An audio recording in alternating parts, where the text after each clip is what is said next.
নামাজের চেয়েও, রোজার চেয়েও, দান খয়রাতের চেয়েও একটা বড় ইবাদত আছে। এটা কি আমি কি তোমাদের বলবো না? সাহাবারা তো অবাক, নামাজের চেয়েও বড় ইবাদত, রোজার চেয়েও বড়, দানের চেয়েও বড়। ক্বালু বালা ইয়া রাসূলুল্লাহ। সাহাবারা বললেন অবশ্যই হে নবী, হ্যাঁ আপনি বলেন সেটা কি? বিষ্ণু সাল্লাল্লাহু আলাইহি ওয়াসাল্লাম বললেন ইসলাহু যাতিল বাইন, বিবাদমান দুই গ্রুপকে মাঝখান দিয়ে যে মিলিয়ে দেয়া। নামাজের চেয়েও বড়, রোজার চেয়েও, সাদাকার চেয়েও বড়, মিলায় দেওয়া। আমরা মনে করি সেজদা দিতে দিতে কপালে দাগ ফেলে দিছি, এটাই তো বড় ইবাদত। এটা তো নিঃসন্দেহে বড় ইবাদত। আমরা মনে করি হজ করতে করতে শেষ করে ফেলতেছি, এটাই বড় ইবাদত।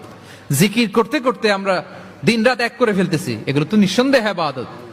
কিন্তু দুই ভাই বিবাদমান দুই গ্রুপের মধ্যে আপনি যদি মিলিয়ে দেন, এগুলো নফল রোজা, নফল দান, নফল সালাতের চেয়ে বেশি সওয়াবের কাজ। পড়েন সুবহানাল্লাহ।